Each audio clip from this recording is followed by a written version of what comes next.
Bismillahirrahmanirrahim. Assalamualaikum warahmatullahi wabarakatuh. Alhamdulillahi wa kafa, wassalatu wassalamu ala rasulihil mustafa wa ala alihi wa sahbihi wa man iktafa, amma ba'd.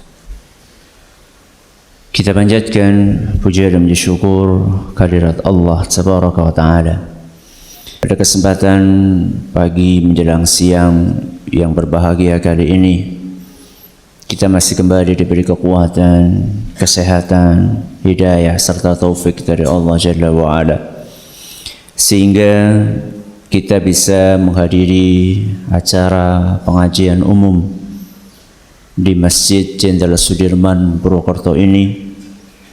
Kita berharap semoga Allah Subhanahu wa Ta'ala berkenan untuk melimpahkan kepada kita semuanya ilmu yang bermanfaat, sehingga bisa kita amalkan sebagai bekal untuk menghadap kepada Allah Jalla wa Ala. Amin.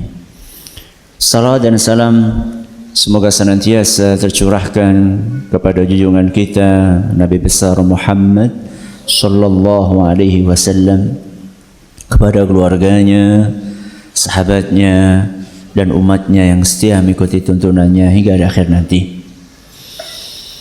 Para hadirin dan hadirat sekalian yang kami hormati, dan juga segenap pendengar radio Fika Insani 88,8 FM di Purbalingga, Purwokerto, Banyumas, Banjarnegara dan sekitarnya, juga para pemirsa Yufid TV yang semoga senantiasa dirahmati oleh Allah Azza wa Jalla.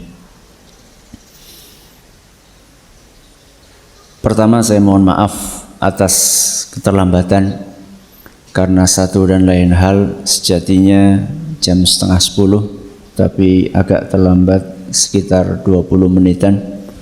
Mudah-mudahan jamaah bisa memaafkan. Bisa nggih? Alhamdulillah. Tema kita hari ini adalah mengasah hati di bulan suci. Ketika kita mendengar judul itu, mestinya muncul pertanyaan. Apa pertanyaannya? Apa pertanyaannya? Atau enggak ada pertanyaan? Ketika kita membaca judul mengasah hati di bulan suci, pertanyaannya,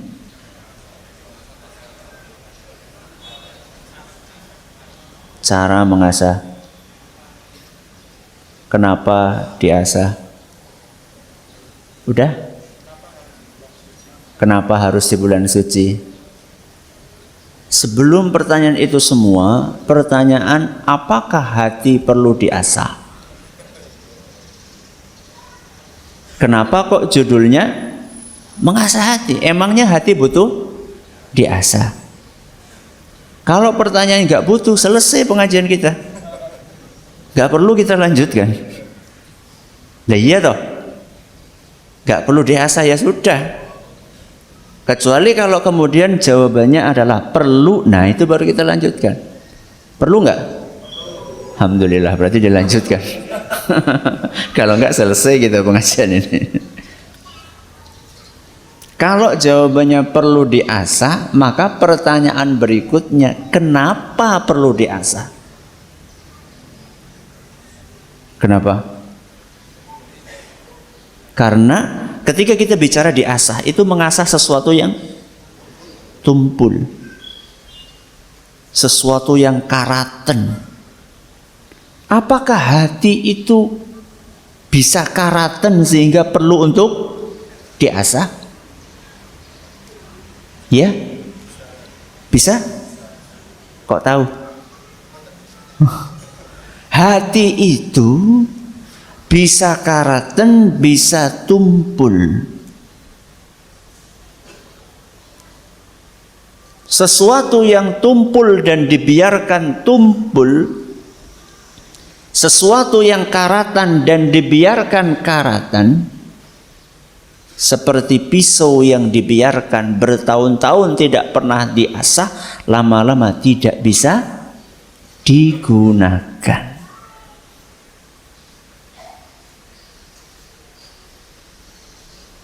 Pisau yang tumpul dan karatan ketika tidak bisa digunakan, tidak bisa untuk motong. Walaupun yang dipotong adalah sesuatu yang empuk, bukan sesuatu yang keras. Begitu pula hati. Hati yang tumpul, hati yang karatan, kemudian dibiarkan terus-menerus, maka hati itu tidak lagi memiliki sensitivitas. Tidak bisa membedakan mana yang haram dan mana yang halal. Tidak lagi bisa membedakan mana yang baik dan mana yang buruk. Bahkan saking tumpulnya, yang baik dikira buruk dan yang buruk dikira baik. Rasulullah sallallahu alaihi wasallam bersabda, "La ya'rifu ma'rufan wa la yunkiru munkaran." Hati yang sudah tumpul itu tidak tahu yang baik adalah baik dan tidak tahu yang jelek adalah jelek. Itulah hati yang sudah berkarat. Maka mengasah hati itu penting, bahkan sangat penting.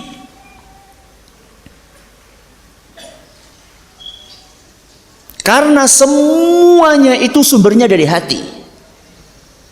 Rasulullah SAW dalam hadis riwayat Muslim, beliau bersabda, "At-taqwa hahuna."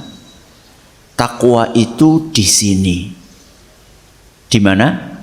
Di hati. Dan beliau ulangi 3 kali. Takwa itu di sini, takwa itu di sini, takwa itu di sini. Apa yang antum pahami dari hadis ini? Takwa itu di hati, takwa itu di hati, takwa itu di hati. Apa yang antum pahami? Penegasan. Bagus. Ada yang lain? Saya tanya, sholat. Sholat kalau pakai hati tok bisa nggak? Bisa nggak? Nggak bisa. Takwa itu, sholat itu harus takbiratul ihram, harus ruku, harus sujud. Itu butuh anggota tubuh. Kenapa Nabi SAW katakan takwa di sini, takwa di sini, takwa di sini? Kenapa amalan hati? Karena sholat ada amalan hatinya, betul. Tapi apakah sholat cuma amalan hati? Jawabannya tidak. Kemarin sudah kita sampaikan di mana? Di Masjid Agung Purbalingga, bahwa sholat itu menggabungkan antara 3 jenis amalan langsung.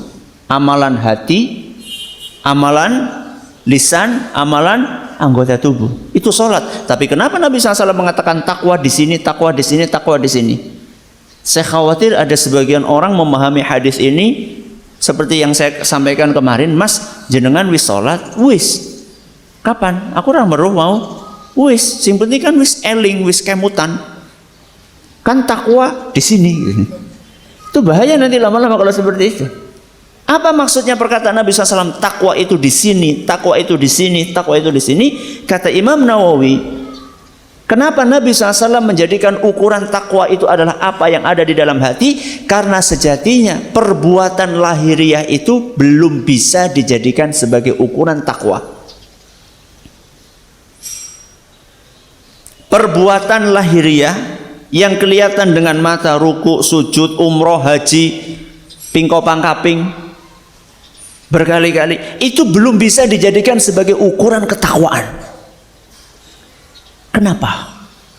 Karena belum tentu orang yang melakukan kebaikan lahiriahnya baik, hatinya itu mencari ridho Allah dari perbuatan tersebut.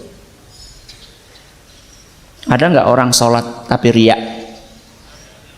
Fawailul lil musallin alladzina hum an salatihim sahun. Terus apa? Walladzina hum yuraun, riya. Fawailul lil musallin, celakalah orang yang sholat. Berarti orang ini sholat tidak? Sholat. Kenapa celaka? Karena hatinya nggak bersih. Sehingga belum tentu orang sholat, orang umroh, orang haji, bolak-balik tanah suci setiap bulan, belum tentu itu menunjukkan ketakwaan. Tapi kalau orang hatinya sudah baik, maka seluruhnya akan baik. Satu-satunya yang nggak bisa pura-pura itu hati. Muka bisa pura-pura. Jenengan senyum sama orang yang jenengan benci, bisa? Bisa? Bisa. Contohnya, medegel banget karo bose. Tapi nek ketemu ya kudu mes semeneh ora digaji. Itu kan pura-pura. Bisa? Bisa. Tangan pura-pura bisa nggak? Bisa. Disuruh mijet ya majikan, jengkel banget tapi kepriye maning. Ya. Tangan bisa pura-pura, mata bisa pura-pura, mulut bisa pura-pura, telinga bisa pura-pura, apalagi baju. Pencopet pakai baju ustadz bisa nggak? Bisa nggak? Bisa. Koruptor pakai baju yang sopan banget bisa? Bisa. Ya. Satu-satunya yang nggak bisa pura-pura hati. Nyungarep pura-pura ikhlas, hati nggak bisa.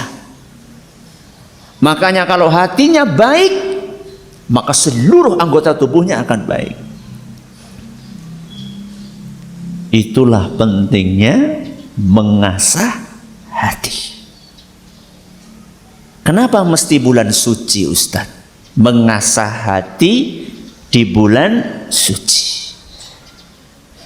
Karena bulan ini di dalamnya ada sebuah ibadah yang menghasilkan amalan-amalan hati. Yang amat disayangkan, justru sering yang dikupas di bulan Ramadan ini bukan hal-hal yang kaitannya dengan hati. Dan bukan berarti tidak penting, penting. Misalnya fikih puasa penting. Siapa bilang nggak penting? Ya, sahur gimana, kemudian apa? Bukanya gimana, terus apa yang harus ditinggalkan ketika puasa, apa yang bisa membatalkan puasa, taraweh apakah 11 atau 23, apakah 222 atau 443, terus ada ada kunutnya enggak ketika witir, kunutnya mulai kapan witir itu?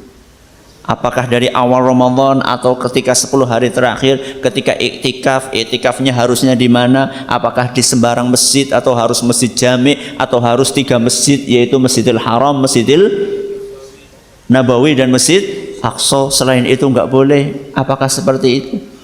Ini penting. Tapi apakah itu yang paling penting? Bahwa di dalam bulan Ramadan Allah Subhanahu wa taala mengajak kita untuk mengasah hati kita di situ.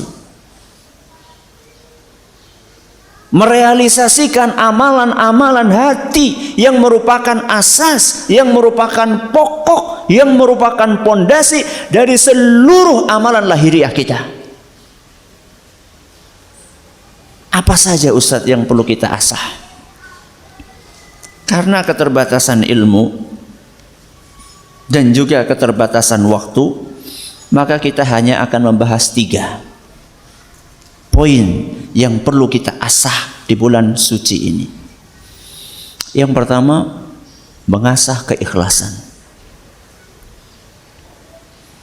Yang kedua, mengasah muraqabah. Apa? Muraqabah. Nanti kita bahas. Yang ketiga, mengasah kesabaran. Mengasah kesabaran. Dan tiga-tiganya, apa ini tadi? Ikhlas, terus muraqabah, terus sabar. Ini semua tempatnya di hati. Ikhlas tempatnya di hati, muraqabah tempatnya di hati, sabar tempatnya di hati. Makanya judul pengajiannya mengasah hati. Yang pertama ikhlas. Apa hubungannya Ustadz antara Ramadan puasa dengan ikhlas? Bagi mereka yang cermat, bagi mereka yang jeli, bagi mereka yang punya perhatian spesial, dia akan bertanya-tanya dengan hadis-hadis yang menceritakan tentang keutamaan ibadah di bulan Ramadan. Keutamaan puasa, keutamaan sholat tarawih, keutamaan mencari Lailatul Qadar. Perhatikan hadisnya. Ada kemiripan antara tiga hadis tentang tiga ibadah ini. Pertama, puasa. Keutamaan puasa di bulan Ramadan, Nabi kita sallallahu alaihi wasallam bersabda, "Man shoma Ramadhana apa? Imanan wahtisaban, ghufira lahu ma taqaddama min dhanbihi." Hadis riwayat Bukhari dan Muslim. Barang siapa yang berpuasa Ramadan imanan wahtisaban, dengan iman dan mengharapkan pahala, imanan wahtisaban, maka dosa-dosanya yang telah lampau akan diampuni. Ini keutamaan puasa. Lihat keutamaan tarawih. Hadisnya bagaimana? Man qama Ramadhana imanan wahtisaban, ghufira lahu ma taqaddama min dhanbihi. Barang siapa salat tarawih di bulan Ramadan imanan, dengan penuh keimanan, wahtisaban, mengharapkan pahala, ghufira lahu ma taqaddama min dhanbihi, dosanya yang telah lampau akan diampuni. Hadis riwayat Bukhari dan Muslim. Sudah berapa ini? Dua. Keutamaan puasa sama keutamaan salat tarawih. Lihat keutamaan mencari Lailatul Qadar. Apa bunyi hadisnya? Man qama Lailatul Qadri, siapa yang sholat malam di Lailatul Qadar, syaratnya apa? Imanan wahtisaban. Lagi-lagi imanan wahtisaban. Ghufira lahu ma taqaddama min dhanbihi, dosanya yang telah lampau akan diampuni. Hadis riwayat Bukhari. Apa yang mirip antara tiga hadis ini? Semuanya menyebutkan apa? Imanan wahtisaban. Itu kira-kira kebetulan atau ada tujuannya? Kebetulan atau ada tujuannya? Ada tujuannya. Nggak mungkin hadis kebetulan. Emangnya omongan saya dan omongan jenengan yang kalau ngomong itu kebetulan? Enggak. Nabi SAW itu berbicara pasti berdasarkan wahyu. Kenapa seluruh ibadah di bulan Ramadan itu dikatakan sama Nabi SAW imanan wahtisaban? Apa artinya imanan wahtisaban? Al-Imam Ibnu Hajar Al-Asqalani beliau mengatakan iman itu maksudnya adalah tasdiqan biwa'dillahi bis-sawabi alaih. Percaya dengan pahala Allah. Itu iman. Percaya. Saya yakin bahwa kalau orang puasa itu akan dikasih pahala. Itu iman. Terus ihtisaban artinya apa? Ini yang perlu kita garis bawahi. Beliau mengatakan ihtisaban talaban lil ajri la liqasdin akhar min riya'in wa nahwihi. Ihtisab itu artinya adalah mengharapkan pahala dari puasa dan ibadahnya, tidak ada tujuan lain selain itu. Kayaknya gampang. Kayaknya apa? Gampang. Puasa apa? Jenengan kenapa puasa, Mas? Priwe maning. Duh, keberesi priwe maning. Tanggane puasa kabeh. Masanya ora puasa? Loh. Berarti niate puasa priwe maning. Bukan puasa ihtisaban. Ya. Ihtisaban itu mencari pahala. Tidak ada maksud dan tujuan lain kecuali ikhlas, mengharapkan ridha dari Allah Subhanahu wa taala. Itulah ikhlas. Dan di setiap ibadah yang kita lakukan di bulan Ramadan, Di situ ditekankan oleh Allah Subhanahu wa taala agar kita ikhlas. Makanya di dalam hadis lain yang diriwayatkan oleh Imam Bukhari juga, Nabi kita Muhammad sallallahu alaihi wasallam bersabda, "Yatruku ta'amahu wa syarabahu wa syahwatahu min ajli." Kata Nabi sallallahu alaihi wasallam, Allah Subhanahu wa taala berfirman, "Hambaku meninggalkan makan, minum, syahwat li ajli, karena aku." Aku di sini siapa? Allah. Bukan karena mengejar kedudukan sosial, bukan karena mengejar jabatan. Lah, arep nyalek masa ora puasa sih kepriwe? Engko ya ora dipilih. Bukan, tapi dia meninggalkan syahwatnya, meninggalkan makannya, meninggalkan minumnya karena aku, kata Allah Subhanahu wa taala. Kemudian Allah melanjutkan firman-Nya, "As-siyamu li wa ana ajzi bihi." Ini sering kita dengar, tapi kadang-kadang kita nggak paham maknanya. As-siyamu li, puasa itu untukku. Untuk siapa? Allah. Puasa untukku, untuk Allah. Saya tanya, salat untuk siapa? Salat untuk siapa? Allah. Zakat untuk siapa? Allah. Haji untuk siapa? Allah. Seluruh ibadah untuk Allah. Kenapa di sini Allah sebutkan khusus sama puasa? Kenapa kira-kira? Karena di dalam puasa keikhlasan sangat menonjol. Ada yang tahu kalau jenengan sekarang nggak puasa? Ada? Misalnya nih, misalnya jenengan sebelum berangkat, misalnya ya, cuma misal, jangan dipraktekkan. Misalnya jenengan sebelum berangkat itu tadi bikin nasi goreng. Misalnya, ya karena telat sahur, Akhirnya tadi sebelum berangkat, jenengan berangkat jam berapa tadi? Jam 8. Sebelum jam 8 ya jam 7 lah ben ora mambu klambine, ben ora mambu apa jenenge? Mambu sega goreng.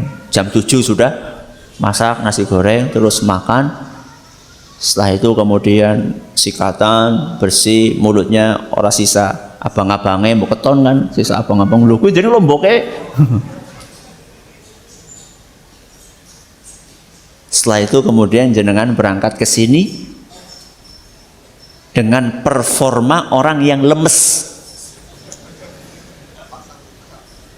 pasang muka lesu gitu ya, kayak orang yang betul-betul puasa, bahkan lebih lesu dari orang yang puasa, karena sandiwaranya terlalu apa?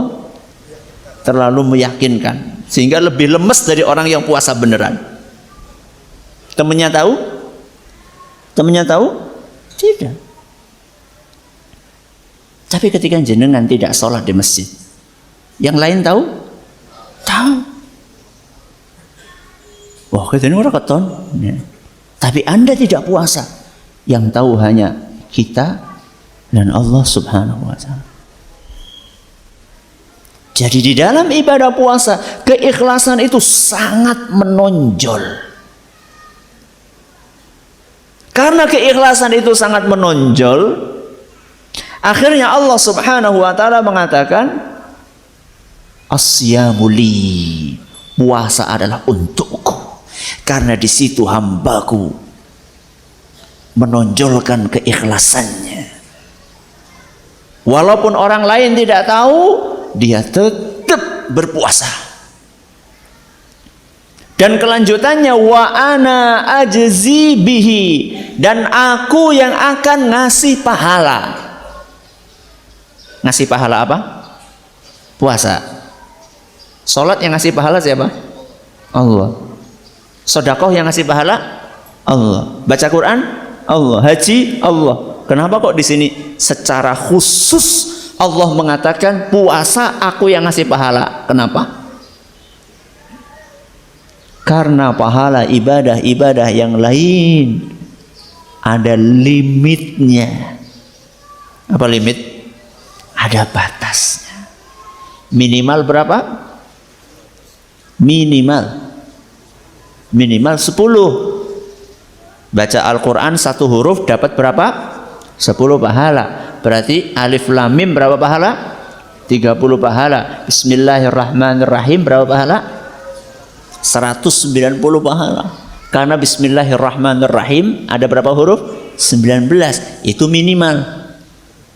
Maksimalnya 700. Mathalul ladzina yunfiquna amwalahum fi sabilillahi kamathali habbatin ambatat sab'a sanabila fi kulli sumbulatin mi'atu habbah. Perumpamaan orang yang infak di jalan Allah seperti orang yang menanam satu butir tanaman, satu butir benih. Dari benih satu itu tumbuh berapa? 7 cabang, dan setiap cabang ada 100 buah. Berarti berapa itu? 700. Sedekah. Tapi puasa ndak. Wa ana ajzi bihi. Aku yang akan kasih pahala tanpa batas. Tidak dilimit 10, tidak dilimit 700. Sampai terserah Allah Subhanahu wa taala. Kenapa? Kenapa tanpa batas? Ikhlas. Ikhlas itu akan melejitkan pahala. Dan riya akan meminimalkan pahala seseorang. Rubba amalin saghirin tukabbiruhun niyyah. Betapa banyak amalan yang kecil jadi besar dengan apa? Niat yang ikhlas. Sebaliknya, wa rubba amalin kabir tusaghiruhun niyyah. Dan betapa banyak amalan yang besar berubah menjadi apa? Kecil. Dengan apa? Niat yang tidak ikhlas. Dari sini kita memahami kenapa kemudian Allah mengatakan aku yang bakalan ngasih pahala. Maksudnya aku kasih pahala tanpa batas. Karena apa? Karena keikhlasan.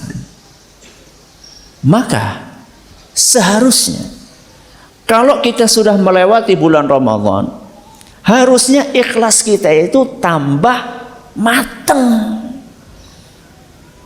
Karena selama 1 bulan penuh kita dilatih untuk ikhlas, ikhlas, ikhlas. Kok setelah Ramadan kemudian masih belum bisa ikhlas juga, masih males ikhlas juga, berarti kita belum sukses. Terus gimana Ustadz cara melatihnya Ustadz ikhlas itu? Nabi SAW kasih solusi, kasih tips, kasih cara. Latihanlah punya amalan rahasia. Apa? Berlatihlah punya amalan rahasia.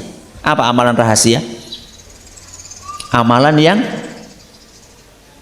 yang orang lain tidak tahu. Yang tahu cuma Allah. Rasulullah SAW berpesan dalam sebuah hadis yang diriwayatkan oleh Imam Ad-Dhiya Al-Maqdisi, dan hadis ini dinyatakan sahih oleh Syekh Al-Albani. Rasulullah SAW berpesan, man istata'a minkum an yakuna lahu khabi'atun min amalin salihin falyaf'al. Barang siapa di antara kalian bisa memiliki amalan rahasia, lakukan. Lakukan. Cukup Allah yang tahu. Contohnya gimana Ustadz? Seorang ulama namanya Dawud bin Abi Hind. Siapa? Dawud bin Abi Hind. Diceritakan Soma Dawud ibn Abi Hind arba'ina sanah la ya'lamu bihi ahluhu. Dawud bin Abi Hind puasa sunnah 40 tahun. Berapa? 40 tahun. Di sini nggak disebutkan puasa sunnah apa. Bisa jadi Senin Kemis, bisa jadi puasa Dawud, bisa jadi tambahi puasa 3 hari dalam 1 bulan. 40 tahun puasa sunnah, istrinya nggak tahu. Siapa? Istrinya. Si kepriwe caranya Ustaz? Bagaimana caranya? Mari kita dengarkan tipsnya. Ya, tipsnya Dawud bin Abi Hind. Kana khazzazan yahmilu ghada'ahu fayatasaddaq bihi fit tariq. Dawud bin Abi Hind kerjaannya ini, khazzaz itu kalau nggak salah tukang sol sepatu. Ya, kalau nggak salah seperti itu. Kerjaannya tukang sol sepatu. Ustaz, ulama masa tukang sol? Terus kenapa? Boleh? Boleh nggak? Boleh. Syekh Al-Albani tukang jam.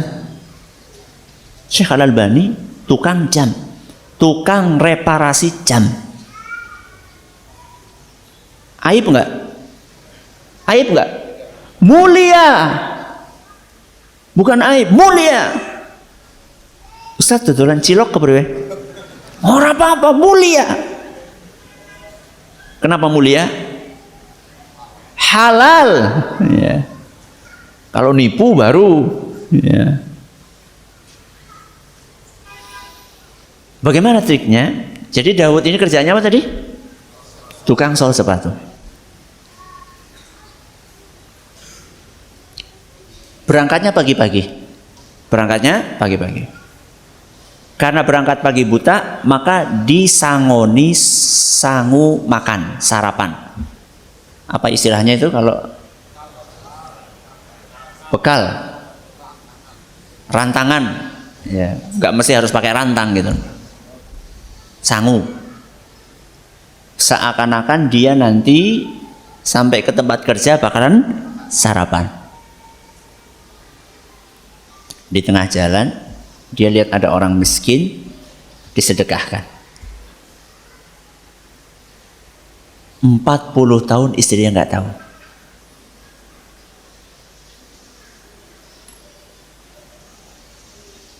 Ulama yang lainnya, saya lupa namanya. Sholat tahajud sekian puluh tahun, istrinya nggak tahu. Caranya gimana Ustadz? Emang tidurnya pisah ranjang? Enggak, satu ranjang. Begitu istrinya sudah tidur, maka dia pelan-pelan bangun, wudu. Setelah itu kemudian dia sholat. Setelah sholat lama menjelang katakanlah ya berapa saat sebelum subuh, 1 jam sebelum subuh dia tidur. Kemudian istrinya bangun subuh, taunya suaminya masih tidur semalam subuh. Ustadz segitunya Ustadz? Iya segitunya. Kenapa? Nabi SAW mengatakan salah satu di antara 7 golongan yang mendapatkan naungan di hari kiamat adalah rajulun tasaddaqa yaminuhu, orang yang sedekah dengan tangan kanannya, tangan kirinya nggak tahu. Apa artinya? Apa artinya? Artinya ketika kita sedekah dengan tangan kanan, kemudian tangan kiri harus kita sembunyikan di belakang seperti ini? Bukan. Ini adalah perumpamaan dari Nabi SAW menggambarkan kepada kita bahwa sedekah itu usahakan orang terdekat nggak tahu. Orang terdekat Anda siapa? Istri. Lebih dekat mana istri dengan kita dibandingkan tangan kanan dengan tangan kiri? Lebih dekat siapa? Kanan kiri, tangan kanan dengan tangan kiri, atau istri dengan kita? Dekat siapa? Istri. Saya tanya, jenengan masuk kamar mandi, istri ikut? Jenengan ke kantor, istri ikut? Tapi kanan dan kiri kemanapun akan bersama. Betul? Apa jenengan kalau ke masjid tangan kirinya ditinggal ya? Kalau kamar mandi tangan kanannya ditinggal? Enggak. Semuanya bersama terus. Ini menggambarkan kepada kita. Kenapa Nabi SAW kasih perumpamaan kanan dan kiri? Menggambarkan kepada kita, orang terdekat pun yang selalu bersama kita tidak tahu dengan apa yang kita kerjakan. Buat apa melatih keikhlasan, jemaah? Kenapa sih kita kalau amal mesti cerita-cerita? Rasanya gatel nek ora cerita.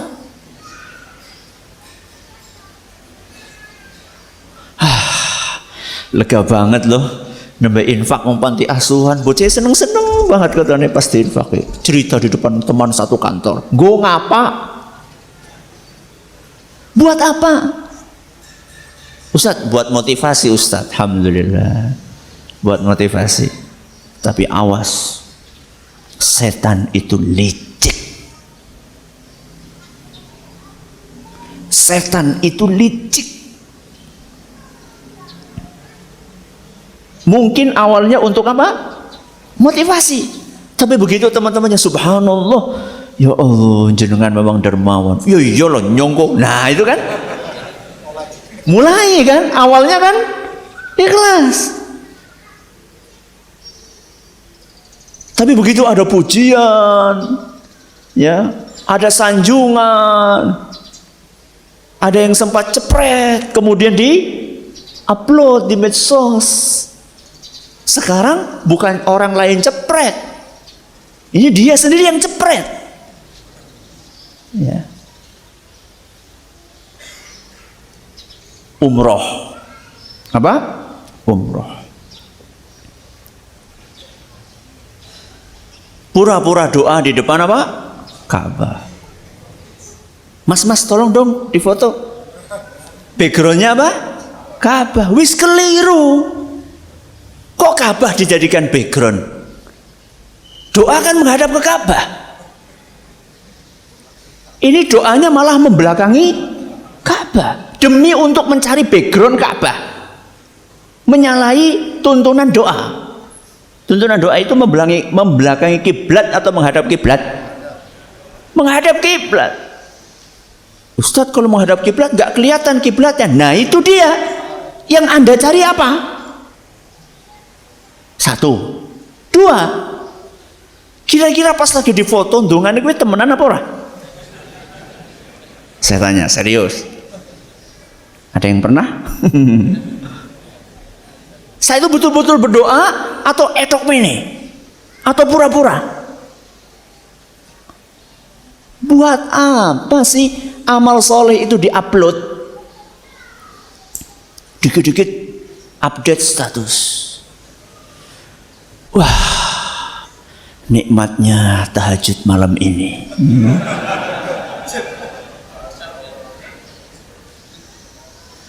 Alhamdulillah hari ini saya sudah menyelesaikan 1 juz.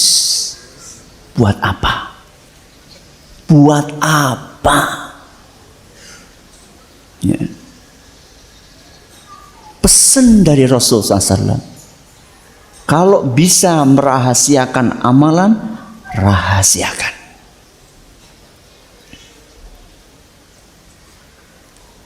Karena dengan merahasiakan amalan, peluang ikhlas lebih besar. Dan ketika ikhlas lebih besar, pahalanya lebih banyak. Dikisahkan, ada seorang raja. Ada seorang raja. Dia pengen bikin masjid. Pengen bikin masjid. Bagus enggak? Bagus tidak? Bagus. Dia umumkan kepada rakyatnya, jangan ada satupun di antara kalian yang ikut-ikutan nyumbang, walaupun hanya paku siji. Aku yang akan membiayai seluruh biaya pembangunan masjid ini. Kalau sampai ada ketahuan kalian ikut-ikutan, aku akan hukum orang tersebut. Akhirnya betul. Raja ini mengeluarkan dana begitu banyak untuk membangun masjid sendirian. Tidak ada satupun yang boleh ikut di situ. Salah apa benar? Salah apa benar? Salah atau benar? Salah? Salah ya apa? Menghalangi orang lain amal soleh. Kan amal soleh banyak. Salahnya bukan melarang orang, salahnya sekarang kita akan baca. Setelah selesai dibangun, dia bilang sama arsiteknya, tolong tulis nama saya di situ. Nah itu dia, mulai ini. Bahwa masjid ini dibangun dengan biaya 100% dari raja. Begitu selesai, lega banget. Si Dani tadi. Malam harinya dia tidur nyenyak. Ternyata di dalam tidurnya dia mimpi. Di dalam tidurnya dia mimpi. Mimpi melihat seorang malaikat turun menuju ke masjid yang dia bangun. Kemudian mencari tulisan nama raja itu dan dihapus sama malaikat itu. Begitu raja melihat malaikat menghapus namanya dari masjid, langsung bangun kaget. Dipanggil apa? Asistennya, dipanggil pasukannya, dipanggil ajudannya. Tolong lihat itu masjid. Nama saya masih ada nggak? Maka lari dilihat, masih ada. Alhamdulillah. Itu cuma bunga mimpi saja, bunga tidur aja.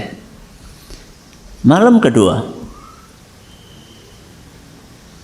mimpi lagi, mimpi yang sama.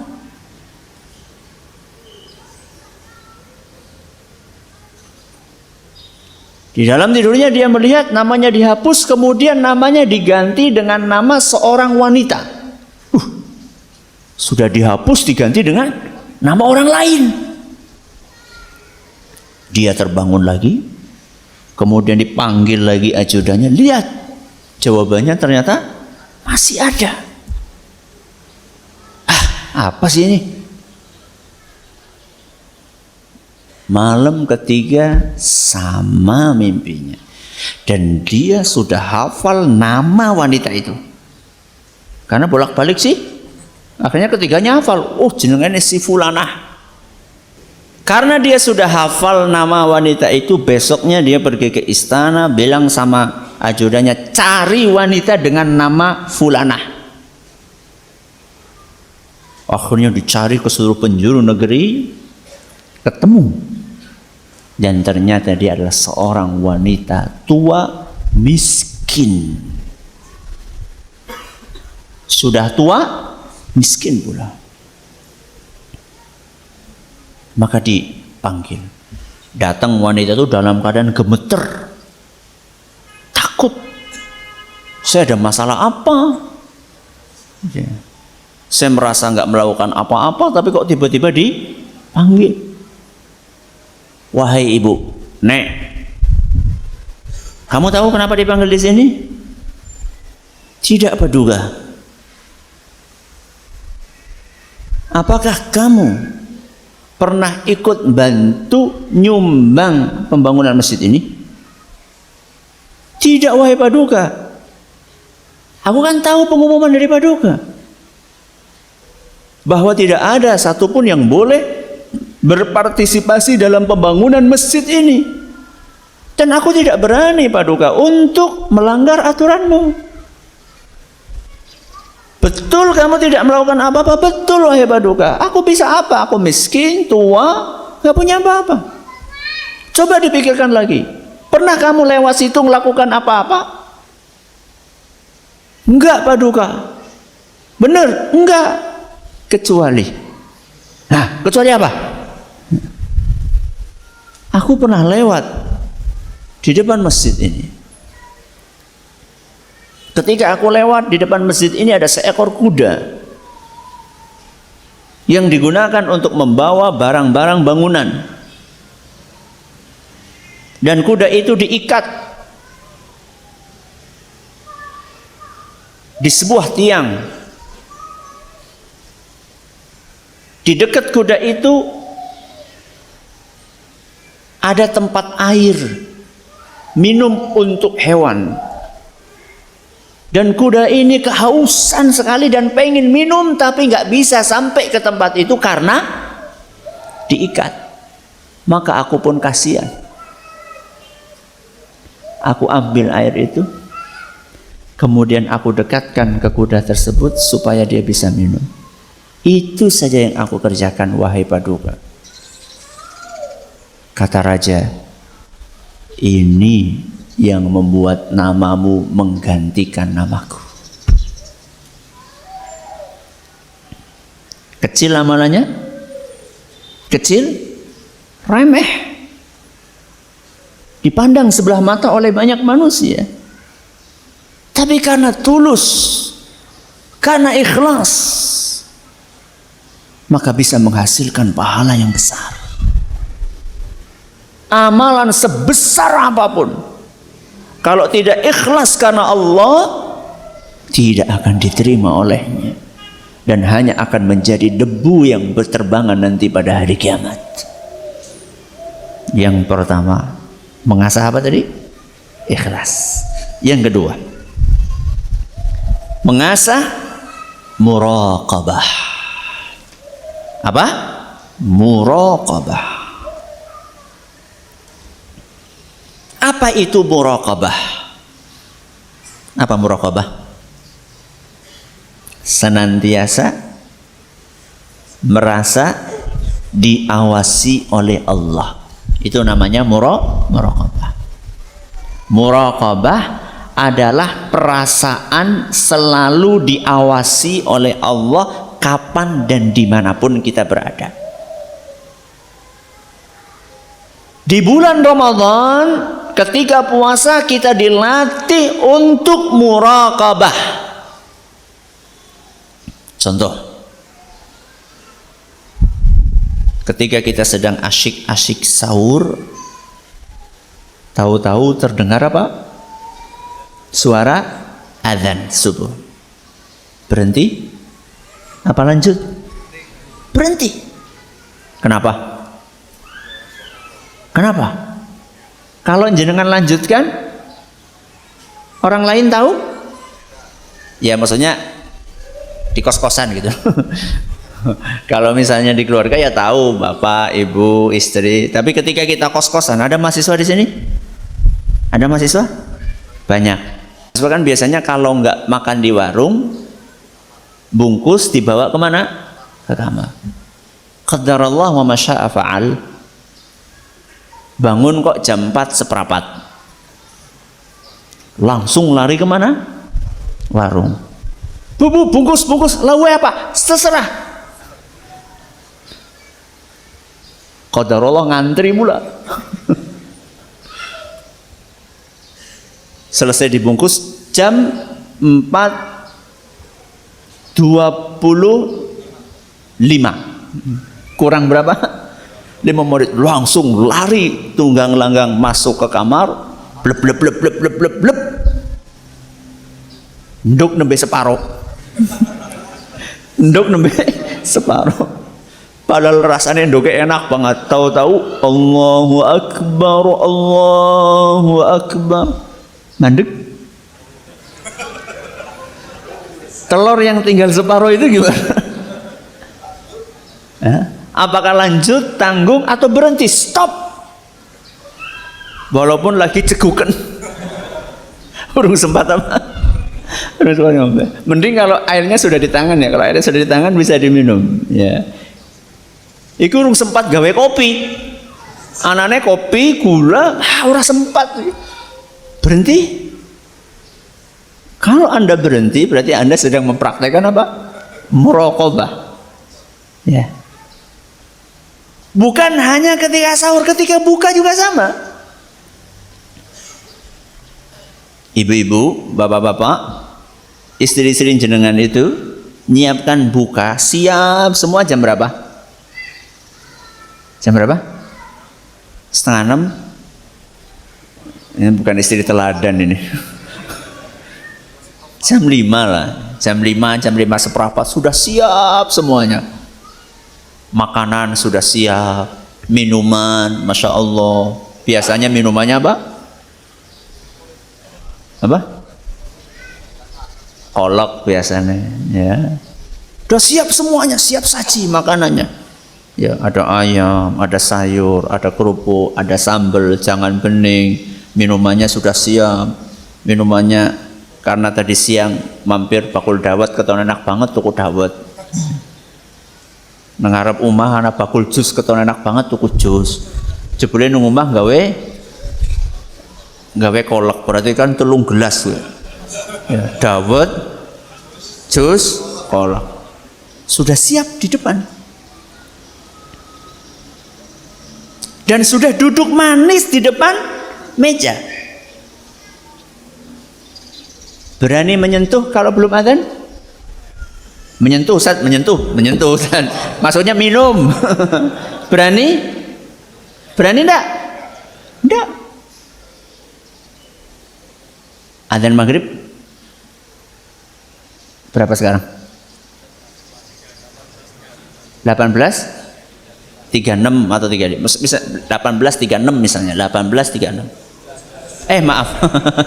17:36 misalnya. Ketika jarum sudah sampai angka 17:35. Bukan 36, berarti kurang 1 menit. Anda berani untuk minum? Padahal cuma sisa 1 menit. 1 menit. Kenapa kita tidak korupsi waktu itu? Muraqabah. Apa? Muraqabah. Apa artinya muraqabah? Merasa diawasi oleh Allah Subhanahu wa ta'ala.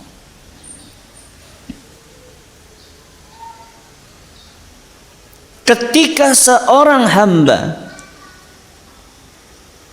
sudah bisa menghadirkan muraqabah ini dalam hatinya, maka saat itulah dia merasakan nikmatnya iman.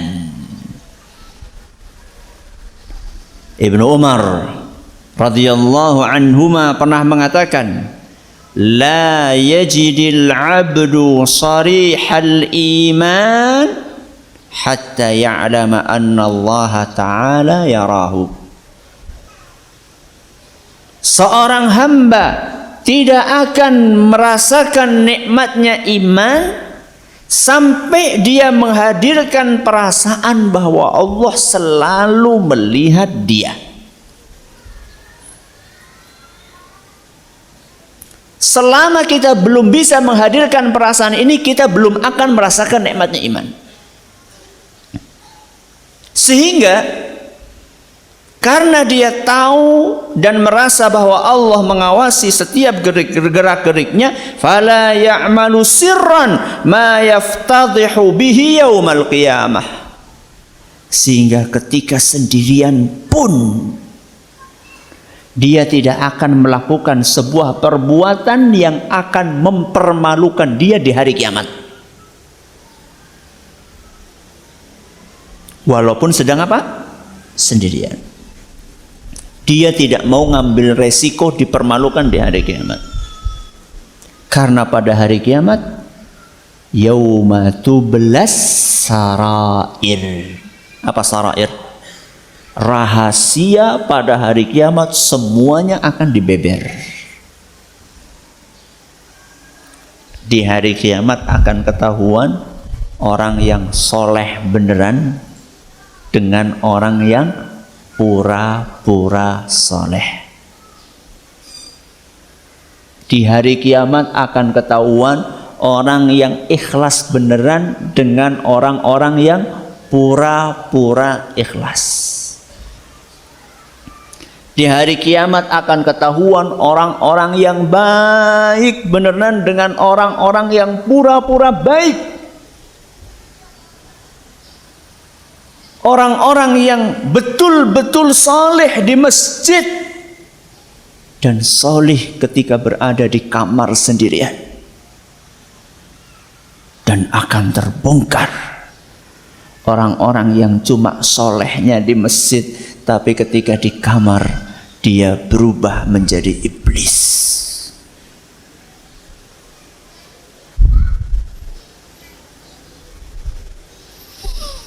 Al-Imam Al-Antaqi beliau berkata, afdhalul a'mali tarkul ma'asi al-batinah.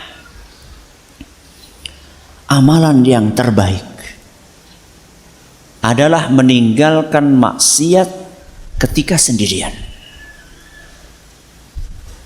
Meninggalkan maksiat ketika apa? Sendirian.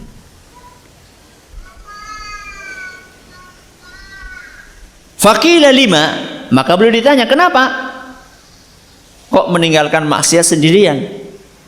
Kalau meninggalkan maksiat di depan umum, amal soleh bukan? Amal soleh. Tapi kenapa kok kamu sebutkan meninggalkan amal soleh ketika sendirian? Beliau mengatakan, li'annal batinata idza turikat kana sahibuha lil ma'asi adh-dhahirati atrak. Karena seorang yang berhasil meninggalkan maksiat ketika sendirian, pasti ketika di depan umum dia bisa meninggalkan maksiat juga. Jadi kalau misalnya ketika sendirian sudah teruji bisa meninggalkan maksiat, apalagi di depan apa? Umum. Tapi orang yang bisa meninggalkan maksiat di depan umum, pasti dia bisa meninggalkan maksiat ketika sendirian? Belum tentu. Ya.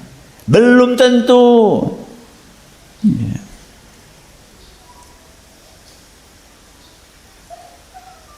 Ketika sedang buka internet, di hadapannya ada ustadz misalnya. Ya, ada ustadz atau pinjam ustadz bertamu ke rumahnya ustadz, qadarullah ada apa namanya, ada pesan dari bosnya, tolong segera kirimkan file sekarang saya tunggu. Waduh, saya nggak ada jaringan internet. Maka kemudian ustadz, bisa antum ada komputer yang jaringan internetnya nyala ustadz? Oh ada, silahkan di tempat kerja saya. Ustadznya di situ sambil baca-baca buku. Begitu buka internet, keluar spam. Biasanya spam itu sesuatu yang menarik maksiat. Ya. Berani ngeklik? Ustadznya di samping lagi buka-buka kitab. Berani ngeklik? Enggak. Tapi kasusnya akan berbeda. Ketika Anda buka itu di warnet sendirian, di sebuah ruangan ukuran 1x2, ditutup lagi, ada pintunya dan pintunya bisa dikunci. Keluar spam, pup, buka. Kalau Anda nggak buka, ngeten. Ya.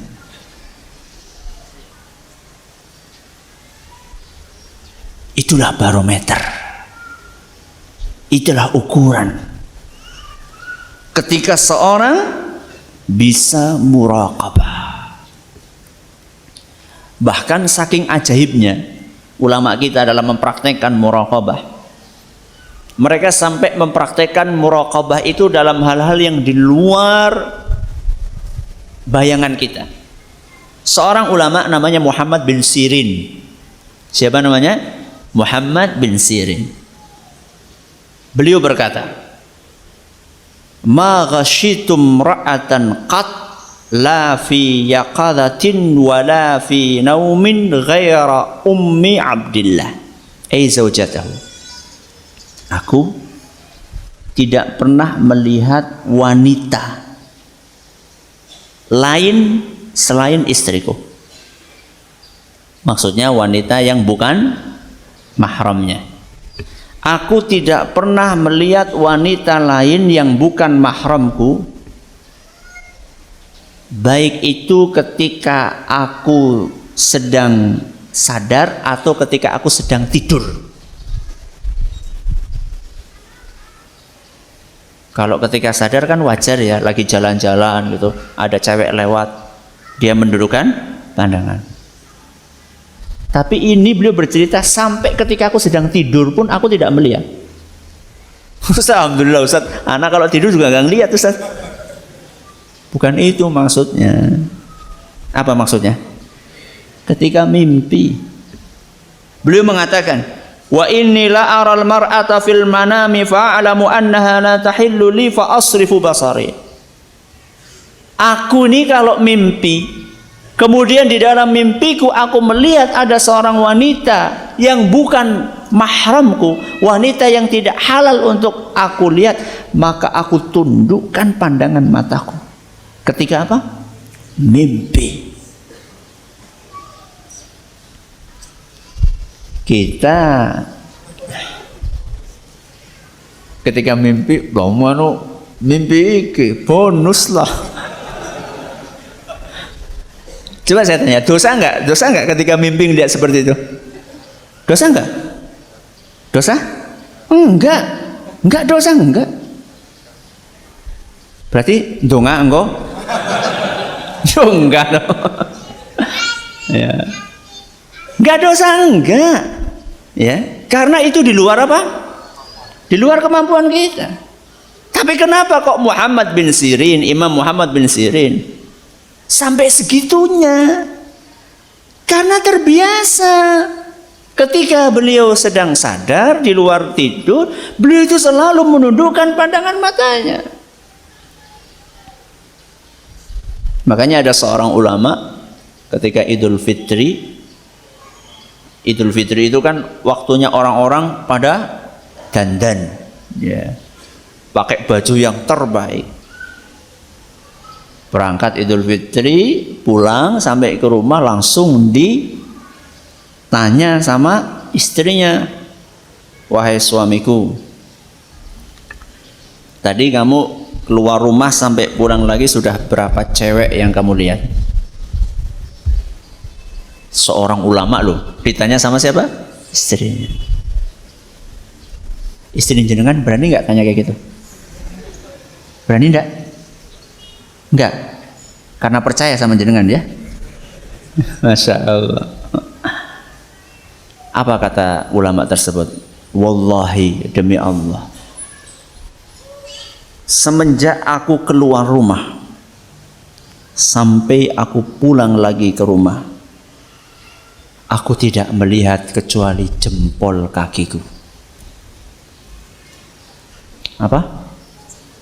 Jempol. Tahu jempol kan? Jempol. Berarti nunduk terus. Itulah buah dari muraqabah.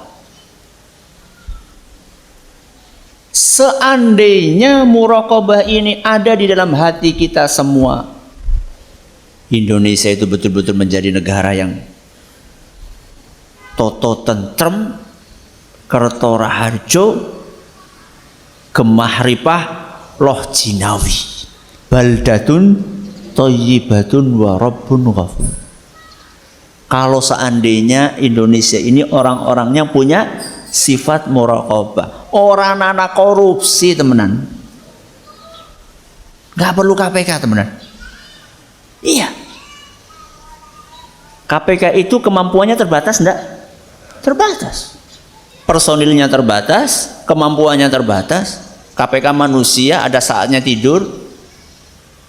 Tapi Allah Subhanahu wa taala 24 jam mengawasi kita. Kalau seandainya punya muraqabah, selesai masalah. Enggak ada will, enggak ada pil. Apa Wil? Gak ada wanita idaman lain, gak ada pria idaman lain, gak ada. Karena takutnya bukan kepada suami atau kepada istri, takutnya kepada Allah. Gak perlu mandor di pabrik, karena setiap pekerja merasa diawasi oleh Allah Subhanahu wa ta'ala. Dilihat sama mandornya atau tidak sama mandornya, dia tahu bahwasanya Allah melihat pekerjaan dia. Beres seluruh urusan kalau ada muraqabah di dalam hati kita. Maka bulan Ramadan adalah bulan melatih apa tadi? Muraqabah. Yang ketiga apa? Yang ketiga sabar. Ramadan disebutkan oleh Nabi SAW sebagai bulan sabar. Beliau sendiri mengatakan Ramadan bulan sabar. Dalam sebuah hadis yang diriwayatkan oleh Imam Ahmad dan isnadnya dinyatakan sahih oleh para muhakkiknya, Nabi SAW bersabda, siyamu syahris sabr, berpuasa di bulan sabar. Apa maksudnya? Ramadan.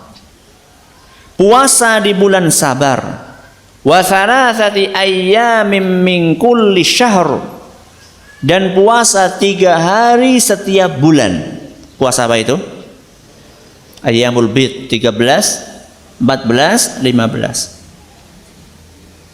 Yudhibna waharas sadr, akan menghilangkan penyakit-penyakit hati.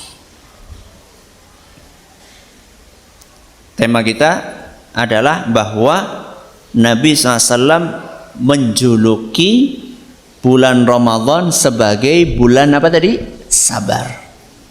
Apa hubungannya Ustadz puasa dengan sabar? Perhatikan. Sabar itu kata para ulama terbagi menjadi 3. Ada yang tahu?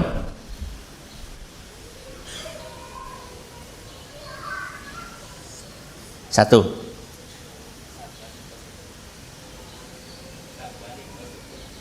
Sabar ada 3. Ya, sebutkan.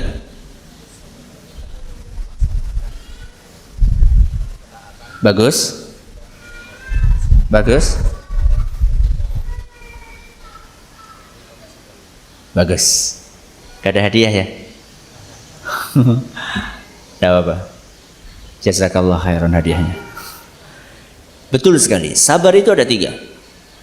Pertama, sabar dalam menjalankan perintah Allah. 2, sabar ketika meninggalkan maksiat atau larangan dari Allah.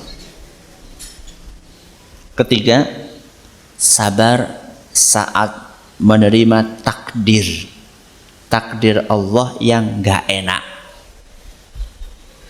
Berapa sabar? 3. Yang pertama, sabar menjalankan perintah Allah. 2, sabar meninggalkan maksiat. 3, sabar menerima takdir Allah yang tidak enak. Puasa di bulan Ramadan mencakup 3 jenis sabar ini semuanya. Yang pertama, sabar dalam menjalankan perintah Allah Subhanahu wa ta'ala. Ada perintah Allah di bulan Ramadan? Banyak, numpuk. Puasa, apalagi? Baca Quran, terus taraweh. Butuh sabar nggak taraweh? Butuh nggak? Butuh. Seumur-umur sholat biasanya paling dawa 4 rakaat, ujug-ujug 11, malah kadang-kadang 23. Butuh sabar? Butuh. Kalau nggak sabar itu sholat tapi hatinya dongkol. Ya. Imamnya kebangetan banget loh. Orang ngerti wong kesel apa? Nembe metu kuliah. Suwe banget sholatnya. Dawa maning. Butuh sabar enggak? Butuh. Yang kedua, sabar meninggalkan maksiat. Ketika bulan Ramadan, maksiat menjadi lebih haram daripada ketika di luar Ramadan. Makanya Nabi SAW mengatakan, wa in sabaka ahadun, kalau ada orang mencaci maki kamu ketika sedang puasa, apa? Faqul inni shaim. Maaf, aku nggak bisa ngelayani. Aku lagi apa? Puasa. Engkau baik berbuka. Yo salah. Berarti orang nggak berhasil untuk belajar apa? Sabar. Sekarang atau nanti sama saja, enggak, ya. Maksiat. Terus yang ketiga, takdir. Ya, Allah Subhanahu wa taala menetapkan bahwa di saat puasa itu hal-hal yang awalnya halal jadi haram. Apa itu? Makan, minum, berhubungan suami istri. Itu takdir dari Allah. Ini awalnya nggak boleh. Awalnya boleh, sekarang jadi nggak boleh. Ya. Butuh sabar nggak? Butuh. Di kulkas jenengan ada minuman dingin? Ada. Istri siap di rumah? Siap. Tapi semuanya kita tinggalkan. Demi karena Allah Subhanahu wa taala menetapkan itu tidak boleh. Ketika seorang hamba menghadirkan perasaan ini, menghadirkan ilmu ini dalam kehidupannya, dia akan tahu persis bahwa bulan Ramadan memang betul-betul bulan apa? Sabar. Sehingga setelah lewat bulan Ramadan, dia akan terus berusaha untuk menghadirkan kesabaran ini dalam hatinya.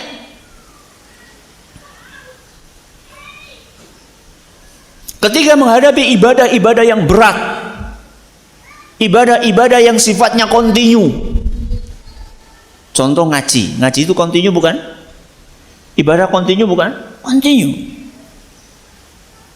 Kalau dia tidak punya bekal sabar, ngaji sepisan apa? Kapok.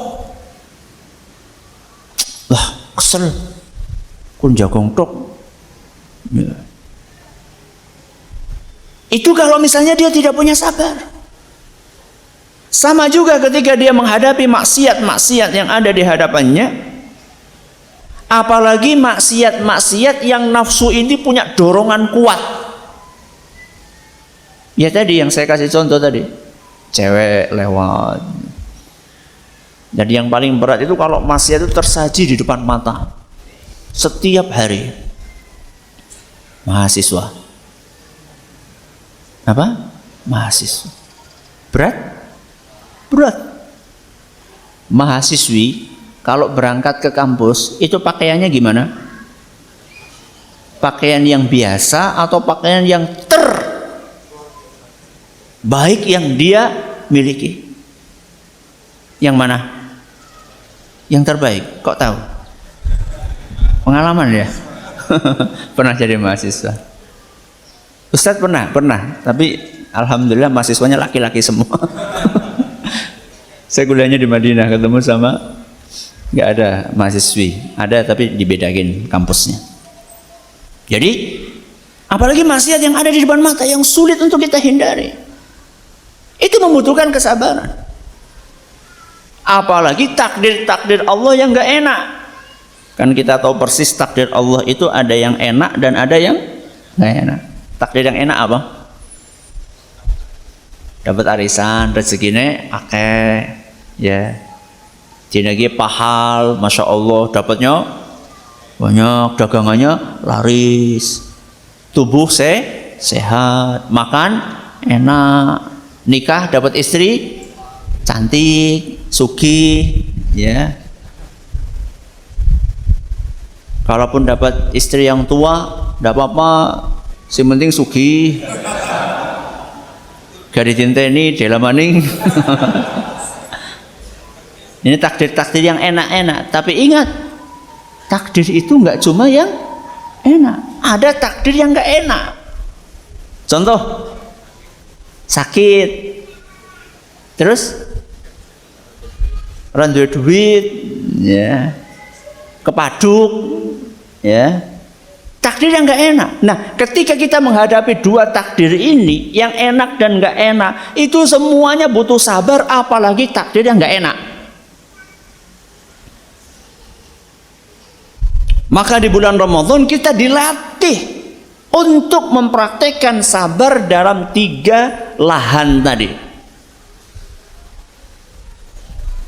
Maka seorang yang berhasil untuk mengambil pelajaran sabar dari bulan Ramadan, setelah bulan Ramadan dia akan semakin sabar. Semakin sabar menghadapi istri, menghadapi anak-anak. Istri juga semakin sabar melayani siapa? Suami. Ngomong-ngomong, jenengan itu setelah berkeluarga berapa kali puasa Ramadan? Berapa kali? 10 kali, 20 kali, mungkin yang sudah nikah 25 tahun mungkin sudah 25 kali. Jenengan mendapatkan pasangan jenengan setelah Ramadan tambah sabar apa orang? Tambah? Alhamdulillah, berarti sukses gue. Ya. Jadi ini tema kita pada hari ini, mengasah hati di bulan suci. Ada 3 contoh, dan itu bukan satu-satunya, bukan 3-tiganya contoh, masih ada contoh-contoh yang lain. Tadi cuma sampel saja. Mudah-mudahan kita bisa senantiasa melatih kesabaran kita, melatih keikhlasan kita, dan melatih apa tadi? Muraqabah kita. Mudah-mudahan bermanfaat untuk saya pribadi dan juga untuk jamaah sekalian. Terima kasih atas perhatiannya. Mohon atas segala kurangannya. Kita tutup dengan membaca Subhanakallahumma wa bihamdika asyhadu an la ilaha illa anta astaghfiruka wa atubu ilaik. Assalamualaikum warahmatullahi wabarakatuh.